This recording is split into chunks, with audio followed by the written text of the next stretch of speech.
దేశాన్ని కాపాడగలిగేది ప్రజాశాంతి పార్టీ మాత్రమే. Visakha steel plant ని దోచుకోవడానికి కేంద్ర రాష్ట్ర ప్రభుత్వాలు కుట్ర పన్నుతున్నాయని ప్రజాశాంతి పార్టీ అధ్యక్షుడు కేఏ పాల్ అన్నారు. సోమవారం నాడు విజయవాడలో మీడియాతో మాట్లాడుతూ రాత్రికి రాత్రి స్టీల్ ప్లాంట్ ని అమ్మేశారని, ఈ విషయాన్ని తాను కోర్టులో చెప్పానని అన్నారు. ఈ రోజు పడుకోడు.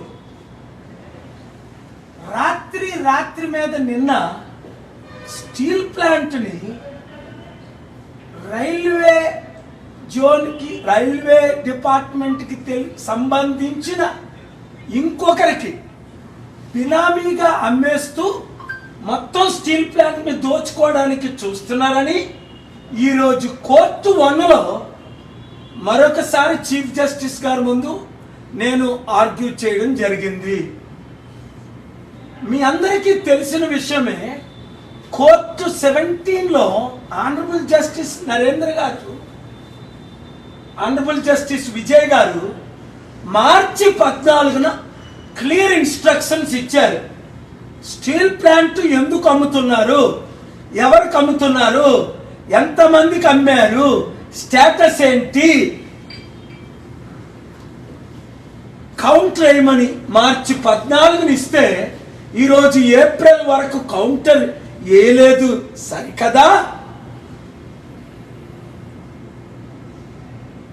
మార్చి 14, మరల 15 రిపేర్ అయ్యాను, మరల 18 రిపేర్ అయ్యాను, మరల 21, 22 రిపేర్ అయ్యాను, 22ని ఇంకొక ఆర్డర్ ప్రెజెంట్ చేశాను రుజువులతో. 100 కోట్లు, 500 కోట్లు విలువైన 275 గృహాలు స్టీల్ ప్లాంట్ కి సంబంధించి ఎందుకు అమ్మేస్తున్నారు? Fraction of the cost. సిగ్గులేని బొత్స సత్యనారాయణ ఎడ్యుకేషన్ మినిస్టర్ అట, ఆడికి అసలు చదువుందా? యూజ్లెస్ ఫెలోకి. వాడు అంటాడు, నిన్న అపోజిషన్ ఏమి నోరెప్పలేదు, నెత్తోడికి మాట్లాడటమే రాదు. అలాంటి పనికి మాలోడికి మినిస్టర్ పోస్టు, మళ్ళీ వాళ్ళ భార్య బొత్స ఝాన్సీ వైజాగ్ని దోచుకోవడానికి ఎంపీగా పోటీ చేస్తుందట. ఆయన అంటాడు అపోజిషన్ ఊరుకుంటుంది స్టీల్ ప్లాంట్ అమ్మేస్తుంటే అని. బొత్స, నువ్వు వైసీపీలో ఉన్నావా లేదా? మీ గురు రాజశేఖర రెడ్డి అమ్మి లేదా 1000 ఎకరాలు? ఇప్పుడు గంగవరం పోర్టు 60,000 కోట్లది 620 కోట్లకి జగన్మోహన్ రెడ్డి అమ్మేలేదా గంగవరం పోర్టుని? నువ్వు డ్రగ్స్ వాడుతున్నావా? టెస్ట్ చేయించాలా? మందు కొట్టేసి మాట్లాడుతున్నావా? అమ్ముతుంది వీలు. ఆనరబుల్ హైకోర్టు 17లో 7 సార్లు వాదనలు వినిపించాను, హైకోర్టు 1లో అనేక సార్లు వాదనలు వినిపించాను, మెన్షనింగ్ చేశాను. 3 సంవత్సరాల నుంచి ఫైట్ చేసి స్టీల్ ప్లాంట్ అమ్మడానికి ఆపుతుంటే ఇంత దరిద్రమా? కొంతమంది స్టీల్ ప్లాంట్ నాయకులు, బుద్ధిలేని గాడిదలు, స్టీల్ ప్లాంట్ అమ్మకుంటా ఉంటది, రేవంత్ రెడ్డికి మేము మద్దతు ఇస్తామని కాంగ్రెస్ వాడిని పెట్టారు. ఒరే యూజ్లెస్ ఫెలో, రేవంత్ రెడ్డి ఏ పార్టీలో ఉన్నాడు? కాంగ్రెస్ పార్టీ. అసలు స్టీల్ ప్లాంట్ ఇచ్చింది కాంగ్రెస్ పార్టీ అయినా 71 నుంచి 2014 వరకు కాంగ్రెస్ పార్టీ కదా నడిపింది, 50 సంవత్సరాలు. ఓకే, ఈ 45-50 సంవత్సరాల్లో స్టీల్ ప్లాంట్ ట్యాక్స్లు కట్టింది కాంగ్రెస్ గవర్నమెంట్ కి 54,000 కోట్లు. కాంగ్రెస్ గవర్నమెంట్ స్టీల్ ప్లాంట్ కి ఇచ్చింది 5,000 కోట్లు మాత్రమే. కాంగ్రెస్ పార్టీ అవినీతి చేసింది, టీడీపీ పార్టీ అవినీతి చేసింది, బీజేపీ పార్టీ ఇప్పుడు మొత్తమే అమ్మేస్తుంది, వైఎస్ఆర్సీపీ జగన్ ఉన్నాయని అమ్మేస్తున్నాడు. ఆంధ్రులారా, నా కొరకు కాదు, ఒకసారి ఆలోచించండి. ఎన్టీ రామారావు గారు బతుకుంటే కొరడా పట్టుకొని మిమ్మల్ని అందరినీ కొట్టినేమో. నన్ను బ్లేడ్లతో కోస్తున్నారు. పవన్ సంచలన కామెంట్స్. నన్ను కలవడానికి ఒకేసారి ఎక్కువ మంది వచ్చినప్పుడు అందులో కొందరు కిరాయి మూకాలు సన్ బ్లేడ్లతో వస్తున్నారు. వారు సన్ బ్లేడ్లు తెచ్చి నన్ను నా సెక్యూరిటీని కోస్తున్నారు. మన ప్రత్యర్థి పార్టీ సంగతి తెలుసు కదా. ఫోటోల కోసం మూకుమ్మడిగా అభిమానులు వచ్చినప్పుడు కొన్ని ప్రోటోకాల్ పద్ధతులు పాటిద్దాం. అందరితో ఫోటోలు దిగాలని నాకు ఉంది. నియోజకవర్గంలో ప్రతి ఒక్కరితో ఫోటోలు దిగుతాను. ప్రతిరోజు 200 మందిని కలిసేందుకు అవకాశం ఇస్తాను. పిఠాపురాన్ని నా స్వస్థలం చేసుకోవడానికి వచ్చానని పవన్ కళ్యాణ్ చెప్పుకొచ్చారు. నా కోరిక ఈరోజు పొద్దున వచ్చేటప్పుడు అనుకుంటా ఉన్నా, మన జనాభా 2 లక్షల పైచిలకు కుదిరితే నేను ఈ రానున్న కొద్ది కాలంలో కూడా ప్రతి ఒక్కరితోటి ఫోటో తీయించుకోవాలనేది నా కోరిక. కాకపోతే అది ఒక్క రోజులో అవ్వదు కాబట్టి తీసుకున్న వాళ్ళని నేను కూర్చోబెట్టి ఉదయకి పొద్దునే చెప్దాం అనుకుంటున్నా మన కమిటీ కూడా. ఈ కొద్ది సంవత్సరాల్లో లేదు ఇక్కడ కూర్చొని పాప మీరు అందరూ నలిగిపోతారు, మీరు రావాలని ఉంది కానీ మీరు రాలేకపోతున్నారు. నేను కనీసం రోజుకి ఒక 200 మందికి పిలిచి నేను ఫొటోస్ ఇస్తాను. నేను కాకపోతే అంటే ఎందుకు మనకేంటి కొన్ని ప్రోటోకాల్స్ పాటించకపోతే ఏమైపోతుంది అంటే చాలామంది కొంతమంది ఈ కిరాయి మూకలు ఏం చేస్తారంటే ఎక్కువ మంది వచ్చినప్పుడు సన్న బ్లేడ్లు తీసుకొచ్చి కట్ చేస్తూ ఉన్నారు సెక్యూరిటీ వాళ్ళని కూడా, నన్ను కూడా. మన ఇక్కడ కూడా జరిగింది. అందువల్ల ఏంటంటే కొంచెం ఇలాంటి పరిస్థితుల్లో మీకు మన ప్రత్యర్థి పార్టీ పన్నాగాలు తెలుసు కాబట్టి అందుకని కొంచెం స్ట్రీమ్ లైన్ ఉంటే మనం చేసుకోవడానికి బాగుంటుంది. సో నేను పిఠాపురంలో ఇప్పుడే కాదు, రేపు పొద్దున మీరు భారీ మెజారిటీ ఎమ్మెల్యేగా గెలిపించాను. నేను ఒకటి అనుకున్నా, రోజువారీ కార్యక్రమంలో ప్రతి మండలం ప్రతి గ్రామంలో కూడా మనం ఎవరైతే ఉన్నారో అందరికీ నాకు ఫోటోలు ఇవ్వడానికి నేను సంసిద్ధంగా ఉన్నాను. ఎందుకంటే ఇది ఏదో సడన్గా వచ్చి వెళ్ళిపోవడానికి కాదు, నేను మనస్ఫూర్తిగా చెప్తున్నాను. శ్రీపాద శ్రీవల్లభుడి సాక్షిగా, మన బంగారు పాపమ్మ దర్గా సాక్షిగా, ఆంధ్ర బాప్టిస్ట్ చర్చ్ సాక్షిగా చెప్తున్నా. నేను ఇక్కడ ఉండి ఇది మన స్వస్థలం చేసుకొని అందరికీ నా సాధ్యమైనంత మేరకు కొంచెం మన అందరం ఒక నియంత్రణ పాటిస్తే, నియమాలు పాటిస్తే అందరికీ అందుబాటులో ఉంటాను, చేస్తాను, పని చేస్తాను. సో నాకు కావాల్సిందల్లా నేను ఫస్ట్ టైం నేను మొన్న పార్టీలో మన సెంట్రల్ హాల్లో చెప్పాను, మన పార్టీ కేంద్ర కార్యాలయంలో. నేను ఎప్పుడు ఎవరిని అభ్యర్థించను. ఎందుకంటే నాకు అవసరం లేదు. ఎప్పుడు నేను అభ్యర్థించేది ఒక భగవంతుని అభ్యర్థిస్తాను. నాకు నిజంగా కష్టాలు ఉన్నప్పుడు తల్లిలో తండ్రి నాకు హెల్ప్ చేయని భగవంతుని కోరుకుంటాను, అంతే. చేయి చాచి అడుగుతాను భగవంతుని. మళ్ళీ అలాగే నేను ఈరోజు 2 సార్లు కోరుకున్నాను భగవంతుని. ఎప్పుడు భగవంతుని కూడా నా కోసం ఎప్పుడు కోరుకోను. వరుసగా నా సినిమాలు సరిగ్గా నచ్చట్లేదని చెప్పి ఎక్కడో తెలంగాణ మహబూబ్ నగర్ జిల్లా నుంచి ఒక్క అభిమాని వచ్చి అన్న ఒక హిట్ అన్న, నీకు హిట్ లేదు, మేము చచ్చిపోతాం, రోడ్ల మీద తిరగలేకపోతున్నాం అన్న. అప్పుడు ఒక్కసారి కోరుకున్నా భగవంతుని, నా కోసం కాదు కానీ తండ్రి నా అభిమానుల కోసం ఒక హిట్ ఇవ్వని, నేను చచ్చిపోతాను, వీళ్ళ ప్రేమను భరించలేకపోతున్నాను అనుకున్నాను. అలాగే భీమవరంలో ఓడిపోయిన తర్వాత మన వాళ్ళందరూ నలిగిపోతూనే అడిగాను, తండ్రి ఒక్కసారి ఆ గెలిపించే విజయం అంటే ఒకసారి చూపించాం, మా వాళ్ళు చంపేస్తారు నన్ను అనుకుంటే ఆ అడిగినందుకు కోరికగా పిఠాపురం నన్ను పిలిచాను. పిఠాపురం అందుకని చెప్తాను, నేను రుణగ్రస్తుడిని. పిఠాపురానికి నేను రుణగ్రస్తుడిని. సో అందుకని నేను ఇక్కడ చెప్తున్నా, ఏదో ఒక గ్రామంలో ఇల్లు తీసుకుంటాను. ఏ గ్రామంలో 54 గ్రామాలు ఎక్కడ ఉండాలి, ఏ మండలంలో ఉండాలని ఎత్తుకుతున్నా.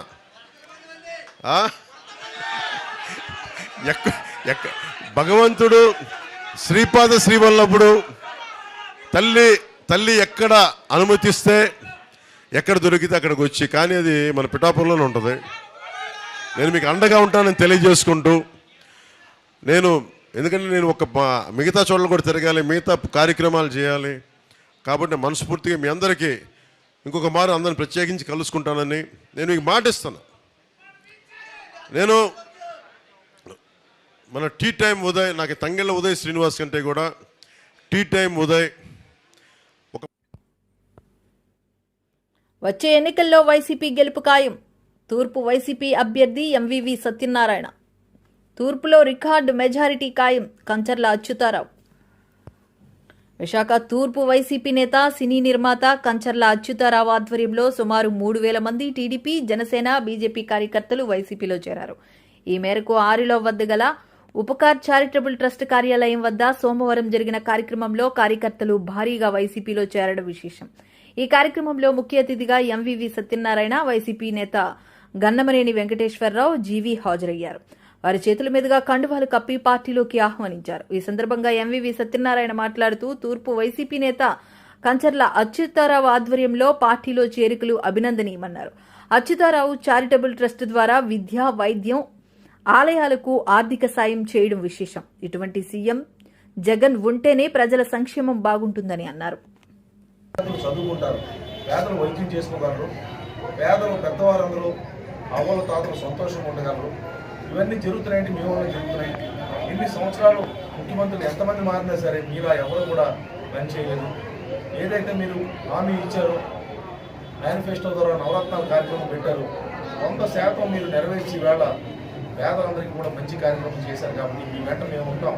మీకు ఎంతమంది ఎదురొచ్చినా సరే మేము మీతో కలిసి ఉంటాం, మీతో కలిసి నడుస్తామని చెప్పి ఆయన దగ్గర ఆయన సంఘీభావం తెలియజేసి ఈరోజు మన పార్టీలోకి వచ్చి పార్టీకి ఎంతో ఆయన సహాయం చేస్తూ ఇవాళ పెద్ద ఎత్తున చేరికలు కూడా చేర్పించి అందరికీ ఆయన చెప్పి మన జగన్మోహన్ రెడ్డి గారు ముఖ్యమంత్రిగా వస్తేనే మళ్ళీ మన రాష్ట్రం బాగుంటుంది, మన పేదలు బాగుంటారు, మన అభివృద్ధి తీసుకెళ్ళి ముందుగా అని చెప్పి ఆయన చేయడం చాలా ధన్యవాదాలు తెలియజేస్తున్నాను.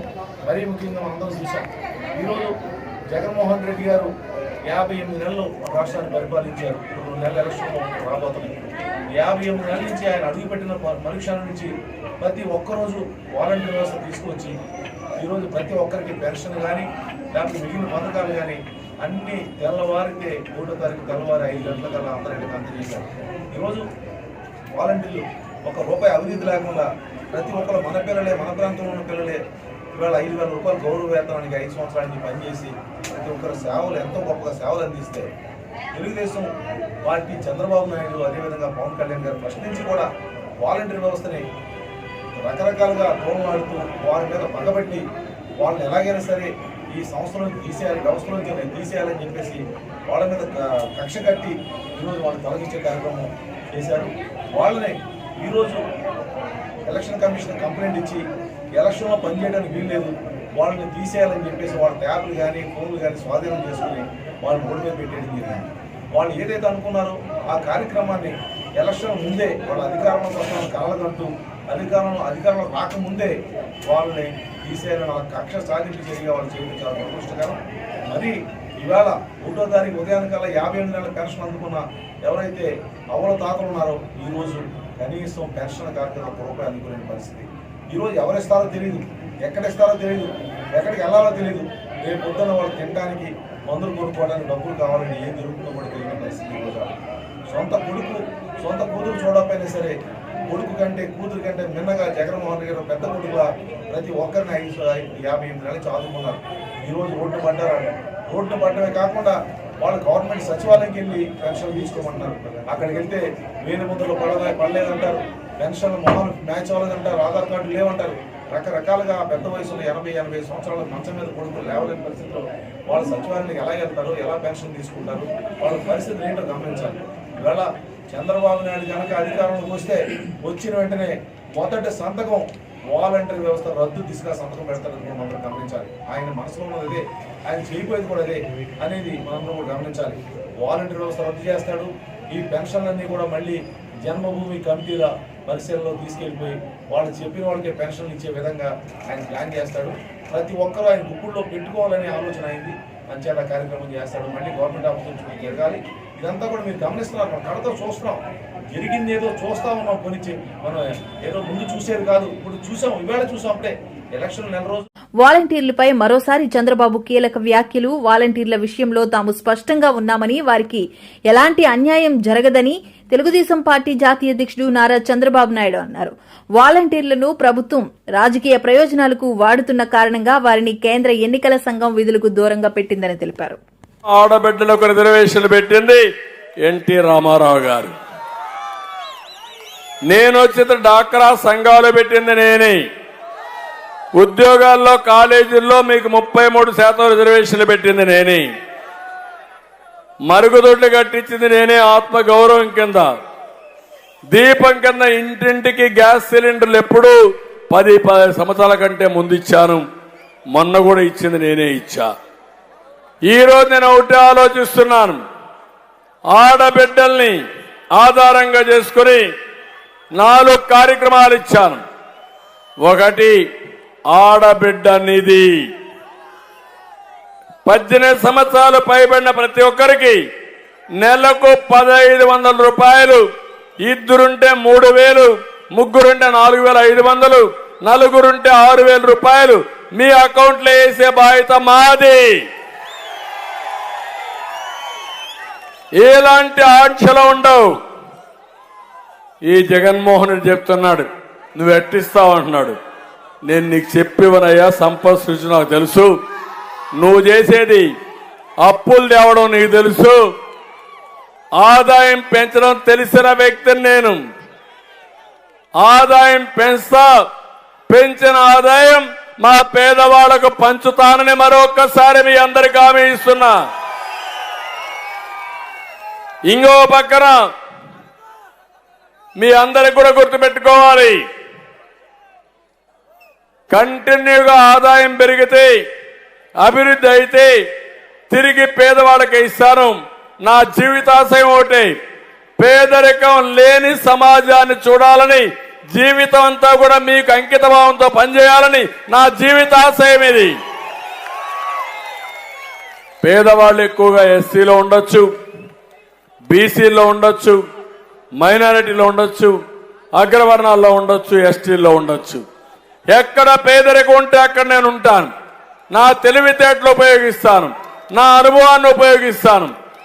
ఈరోజు టెక్నాలజీ కూడా బాగా ఉపయోగపడతా ఉంది, నేను చేస్తా. రెండోది, ప్రతి ఒక్కరికి పిల్లలకి ఒకటి హామీ ఇస్తున్న తల్లికి వందనం. ఒక బిడ్డ ఉంటే 15,000, ఇద్దరు బిడ్డలుంటే 30,000, ముగ్గురుంటే 45,000, నలుగురుంటే 60,000 ఇస్తా.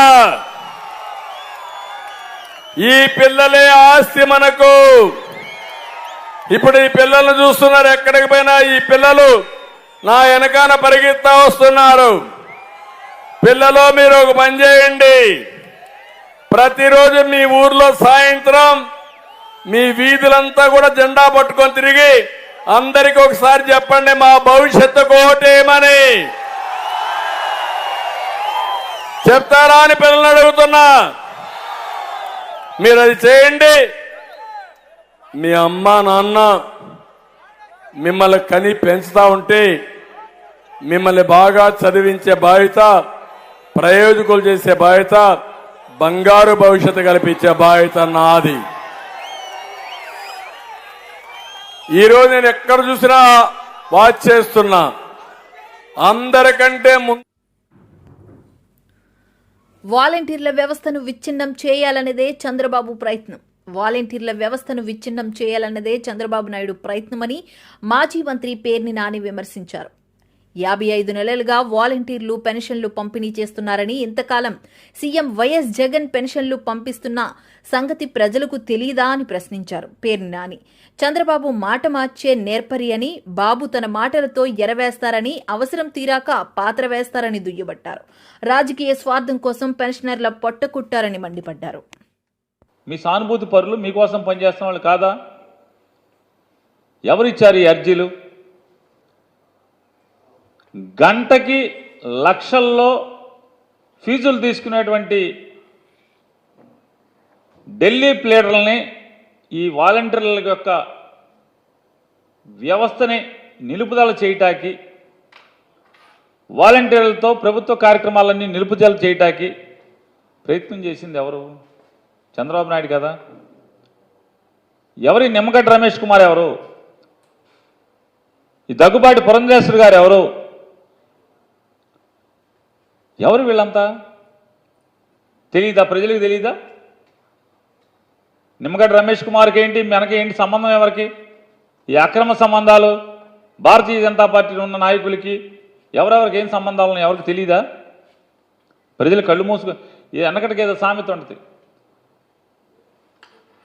మీలాంటి పిల్లులు కళ్ళు మూసుకుని పాలు తాగుతా దొంగతనంగా ఎవడు చూడలేదనుకుంటే, మీరు కళ్ళు మూసుకున్నంత మాత్రాన ప్రపంచం కళ్ళు మూసుకోలా. ప్రపంచానికి మీ చరిత్ర, మీ జాతకాలన్నీ కూడా ప్రజలకు తెలుసు. ఎవరి నిమ్మగడ్డ రమేష్ కుమార్ అనేది ప్రజలకు తెలీదా?